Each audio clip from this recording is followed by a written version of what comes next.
Yo, ha They'll never say.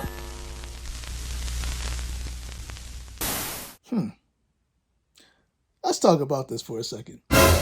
What is good, YouTube? Your boy Magnificent coming back with another quick video. And today, the Tiffany Air Force Ones drop, at least not the friends and family version that you've previously seen on social media, but the actual public release. And there was rumors that there might be 20,000 whatever pairs. Me personally, yeah, I skipped on this. I skipped on it. And people are like, you're crazy. This is going to be worth 25,000, 40,000. I don't do resale, but if it's one thing that I do take the time to understand, it's supply and demand. Now, I'm going to give a quick example of how or what you should be looking for when you're doing this whole resale thing, whether it be shoes, anything in the market. Supply and demand. Supply and demand. Let's go over this real quick. Let's just say, for example, there's 50 pairs of shoes, right? And the 50 pairs are at $100 retail.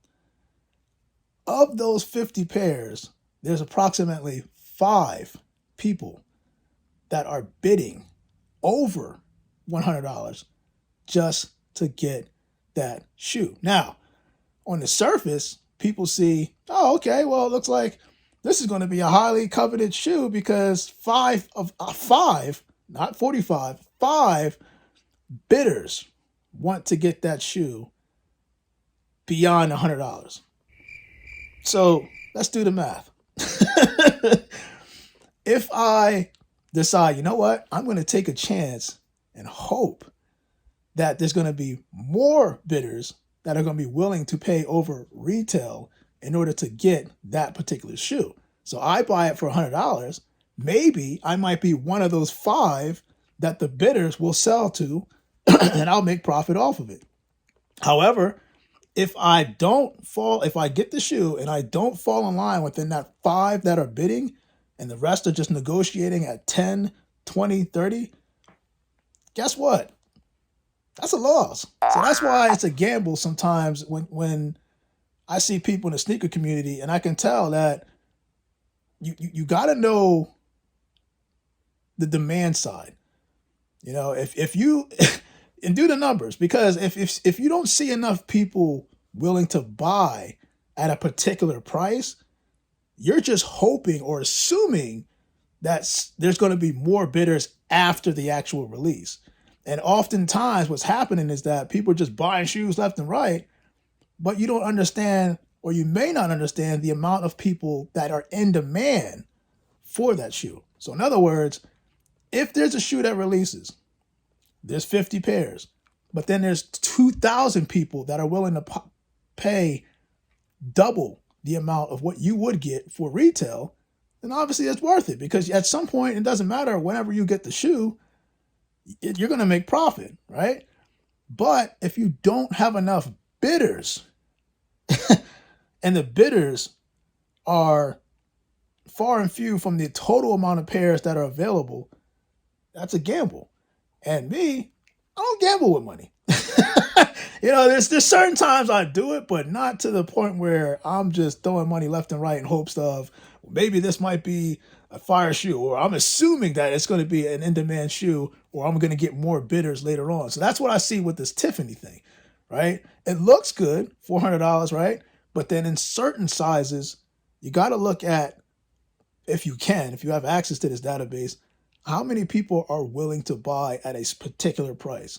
Not, let's assume that there's going to be more bidders bidding after the release is done. I think that's what the consensus sometimes is for people. Like, well, I guarantee there's going to be more bidders. You hope there's going to be more bidders. You understand what I'm saying?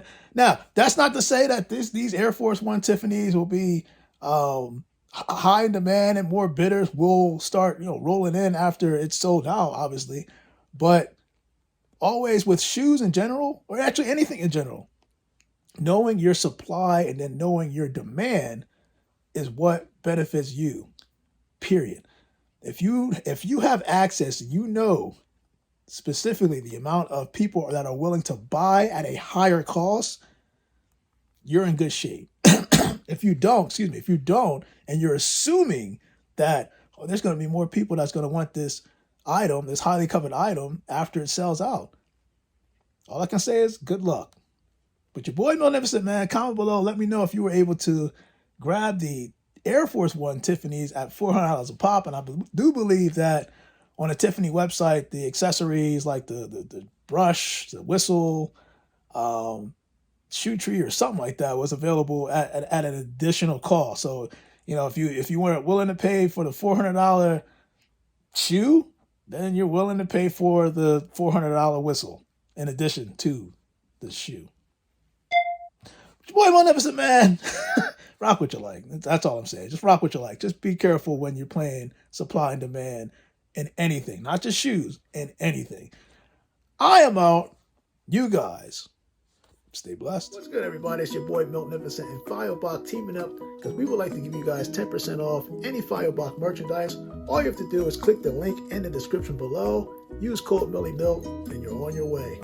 I am out. You guys stay blessed.